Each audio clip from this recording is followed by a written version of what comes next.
네, 수행 잘 하셨습니까? 오늘은 또 가끔 마음가짐을 어떻게 해야 되는가, 어떤 처음 수행하시는 분들은 이런 의문이 이제 들 수가 있는데, 항상 자기 자신의 그 마음 상태가 어떤 것인가를 항상 그 반추해 보는 것도 필요합니다. 마음가짐은 이제 사람에 따라서 긍정적, 부정적 이런 평가로 나올 수 있는데, 예를 들면은 식탁 위에 어떤 음식을 봤을 때 자동적으로 와 하고 반응했다든가, 아니면은 뭐 싫다는 반응을 했다든가, 이런 것도 이제 하나의 그 마음가짐이라 할 수가 있습니다. 그러한 이제 마음가짐도 알아차려야 됩니다. 그러니까 어떤 상태에서든지 어느 곳, 어느 시점에서도 항상 일어나는 마음 상태를 그 지켜보는 사띠, 그 알아차림이 분명하게 있어야 됩니다. 그렇지 않으면은 우린 지금까지 공부해왔지만은 무명과 행, 그러니까 나라는 잘못된 생각과 그로 인해서 더 큰 욕망을 바라는 가래가 항상 그 밑바닥에는 깔려 있습니다. 그래서 올해 새해부터는 올바른 마음가짐으로서 어떠한 적이나 어떠한 상황이나 어떠한 좋은 경계나 거기서도 항상 알아차림을 유지할 때 지금 이 자리에서 바로 우리는 열반, 해탈, 깨달음 이런 것은 용어지만은 지극한 평화와 자유의 상태에 도달할 수 있습니다. 처음에는 이제 알아차리고 또 알아차리고 이래 갈 때도 시기를 보기 쉽습니다. 시가하고 사띠가 이제 구분을 처음에는 안 되지만 자꾸 하면은 사띠하고 식이 알아차려지고, 식은 판단 분별하고 생각을 하지만 사띠는 이제 반응 없이 이제 그 주시합니다. 그렇게 또 주시하는 것을 또 뒤에서 또 바라볼 수가 있습니다. 이렇게 되면은 일상생활 속에서 항상 지켜보면서 우리 삶을 더 해탈, 자유, 평화 쪽으로 실현해 갈 수 있습니다. 네, 오늘은 12연기의 마지막인 노사, 늙음과 죽음, 자라 마라나에 대해서 설명을 드리겠습니다. 우리는 죽어보지 않았지만은 언젠가는 죽는 것을 압니다. 남이 죽어가는 것을 보고 자기도 언젠가는 죽을 거라는 것을 압니다. 여기에 대한 우선 그 쌍유타 니까야에 나오는 그 늙음과 죽음에 대한 정의를 살펴보겠습니다. 수행승들이여, 늙음과 죽음은 무엇인가? 하나하나의 무삶의 유행에 따라 하나하나의 무삶이 늙고 노쇠하고 쇠약해지고 백발이 되고 주름살이 지고 목숨이 줄어들고 육건 육경 감력들이 노화하는 이것을 수행승들이여 늙음이라고 부른다. 하나하나의 무삶의 유행에 따라 하나하나의 무삶이 죽고 멸망하고 파괴되고 사멸하고 목숨을 다하고 존재 요소들이 파괴되고 유해를 버리는 이것을 죽음이라고 부른다. 이와 같이 이러한 늙음과 이러한 죽음을 수행승들이여 늙고 죽음이라고 부른다. 또 인연편에서는 물질, 감수, 인식, 지각, 행성, 의식, 오온 이야기합니다. 오온의 욕구, 탐욕, 환희, 가래인 것에 치착하고 집착함으로써 무삶이라고 불리한다. 이것이 이제 삶인데, 이것이 이제 노화되고 나의 소유, 나의 존재, 내 것으로 여겨지던 것이 이제 변하고 파괴됨으로써 죽음이 온다고 설명하고 있습니다. 그래서 이제 어떤 존재의 요소, 그 색수, 상행식, 물질, 감수, 인식, 행성, 의식, 이것의 이 파괴를 죽음이라고 정의하고 있습니다. 이러한 죽음도 이제 세 가지로 볼 수가 있는데, 이렇게 이제 육체가 죽고 다시 태어남 잣띠로 가는 이것도 이제 죽음이고, 매 순간 또 12연기가 매 순간 찰나적으로 생멸합니다. 이것도 죽음이고, 또 마지막 죽음은 지윗다 파리야다나라 해서 생명의 내려놓음. 이것은 이제 아라한 부처님들이 모든 그 존재의 요소, 온 이 자체를 이제 완전히 그 탐진치를 없애고 열반에 들무로 해서 완전히 그 생명의 그 내려놓음, 생명이 이제 지윗답니다. 생명의 내려놓음, 이것을 또 마지막 그 파리니빠나 열반에 든 죽음이라. 이건 이제 죽음이라고 뭐 표현하기는 그런데 그렇게 이제 묘사하는 분도 있습니다. 열반도 참고로 말씀드리면은 유효열반, 무효열반 해서 아란이 되었을 때도 몸이 남아 있는 것을 이제 유효열반, 또 몸이 완전히 버리고 이제 마지막 열반에 드는 것을 파리니빠나. 보통 이제 남방에서는 그렇게 정의하고 있는데, 전재성 박사하고 저하고는 원래 대학 때부터 이제 불교 학생을 같이 하고 한 달에 뭐 한두 번씩 이래 평균적으로 만납니다. 이런 이제 파리니빠나 이런 데에 대해서도 실제로 이제 니까야에서도 무효열반이라는 것이 몸을 다 버린 것이 아니고 몸을 갖고 있으면서도 완전히 이제 탐진치가 완전히 없는 번뇌가 소멸되는 것도 이제 파리니빠나라고 한답니다. 그래서 이제 대승 쪽에서는 유효열반 아직 이제 미세한 망상이 남아 있는 것이고 미세한 망상마저도 없어지는 것을 이제 그 무효열반 그렇게 합니다. 그럼 완전히 이제 죽음에서 벗어나는 마지막 죽음이 되는 것입니다. 이런 내용들을 이제 그 경전에서도 곳곳에 이제 찾아볼 수가 있는데, 와지라 비구니라는 분이 기원정사 근처 나무 아래에서 이제 자선하고 있을 때 마라 그 악마가 나타나서 수행을 그만두게 이제 하라 했어요. 이봐 비구니, 중생을 누가 창조했느냐? 창조주는 어디 있느냐? 중생의 근원은 무엇이며 어떻게 사라질 것이냐? 이렇게 물었습니다. 그때 이제 와지라 비구니는 마라여, 악마여, 너는 중생이 뭐라고 생각하느냐? 네가 믿는 중생이 환상은 아니냐? 네가 중생이라고 알고 있는 것은 오온의 무디기일 뿐, 그 무디기에서는 어떤 존재도 발견되지 않는다.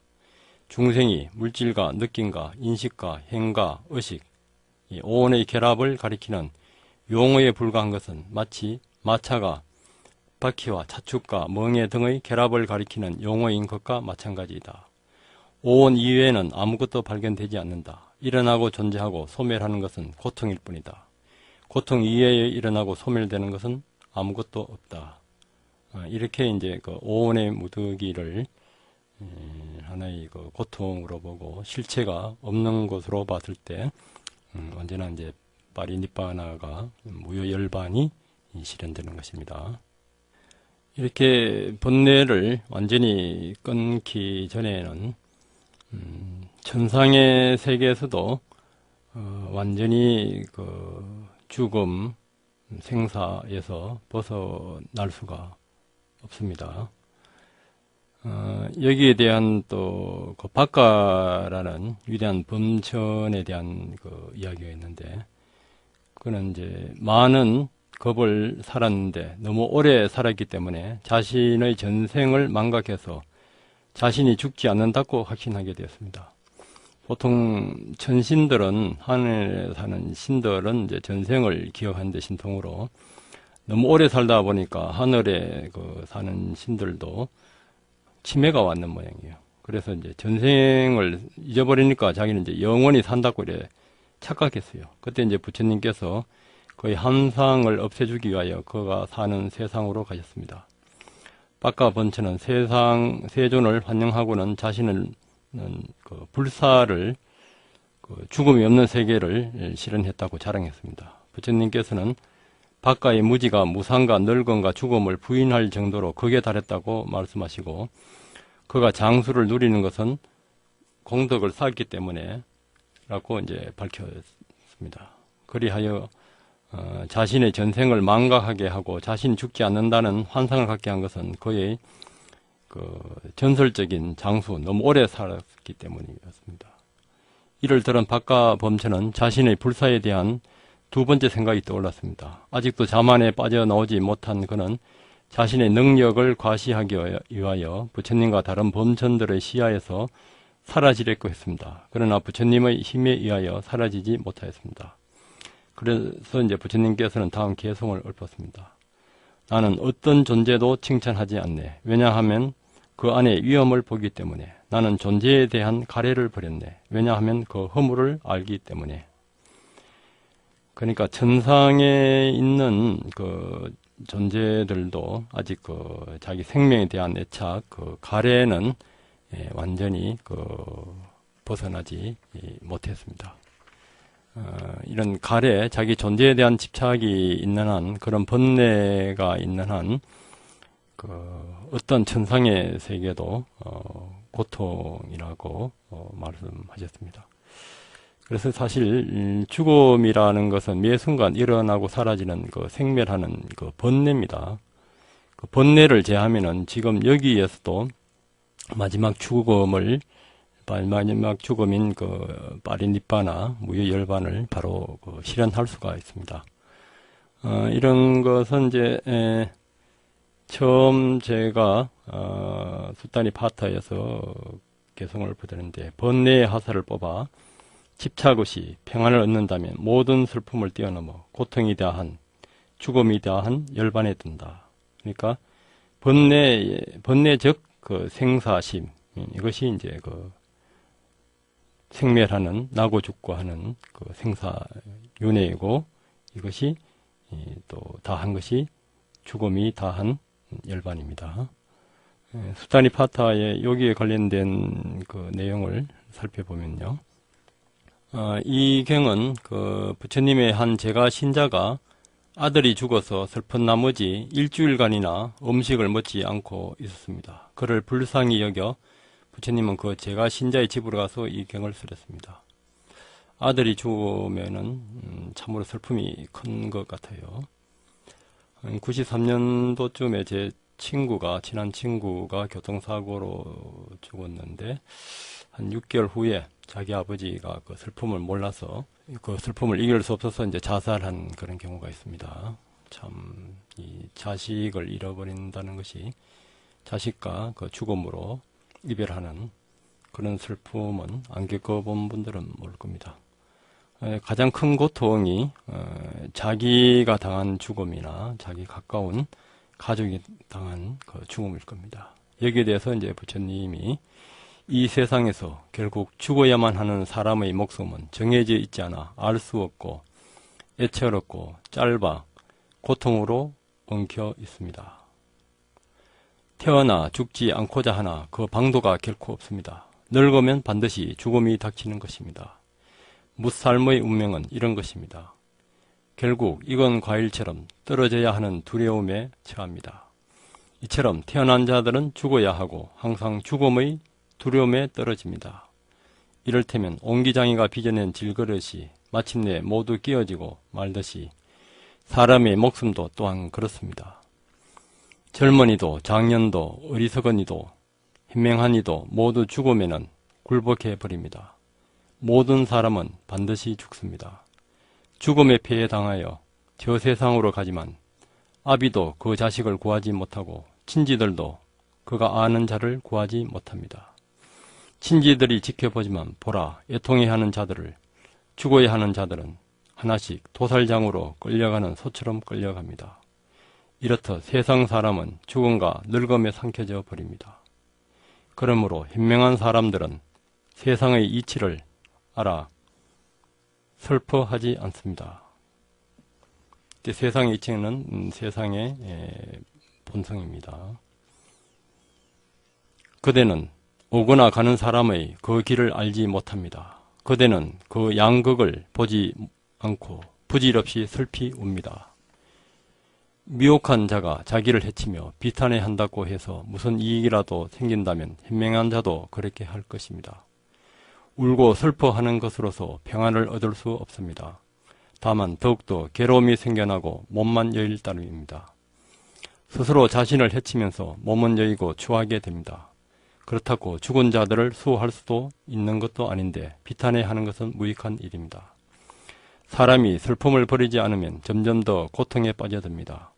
죽은 사람 때문에 울부짖는 자들은 슬픔에 정복당한 것입니다. 또한 스스로 지은 업으로 인해 태어날 운명에 처한 다른 사람들을 보십시오. 이 세상에서 죽음에 정복당해 전율하고 있는 무삼들을 보십시오. 사람들이 어떻게 생각할지라도 그것은 생각과는 달라지는 것입니다. 세상에서 떠남도 이와 같으니 저 자연의 이치를 보십시오. 가령 사람이 100년을 살거나 그 이상을 산다 할지라도 마침내는 친척들을 떠나 이 세상의 목숨을 버리게 됩니다. 그러므로 거룩한 님에게 배워 죽은 망자를 보고서 나는 그를 더 이상 보지 못한다라고 비탄해하는 것을 그만두어야 합니다. 보금자리에 불난 것을 물로 끄듯이 단호하고 지혜롭고 잘 닦인 현명한 사람이라면 바람이 소음을 날리듯 생겨난 슬픔을 날려버립니다.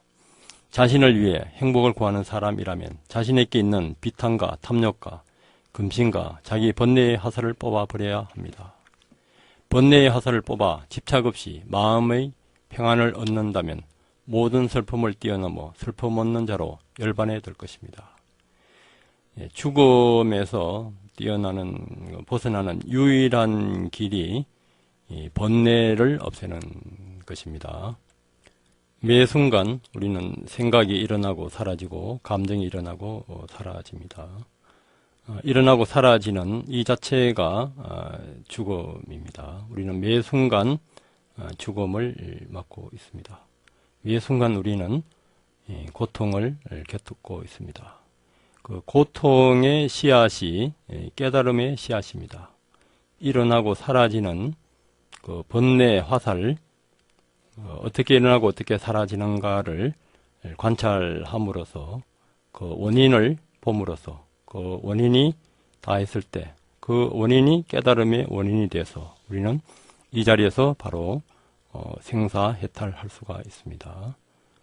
오늘도 일어나는 우리 생각, 감정, 우리 행동의 그 생멸을 보고 생멸이 다한 열반의 정멸이 되길 바라면서 마치겠습니다. 감사합니다.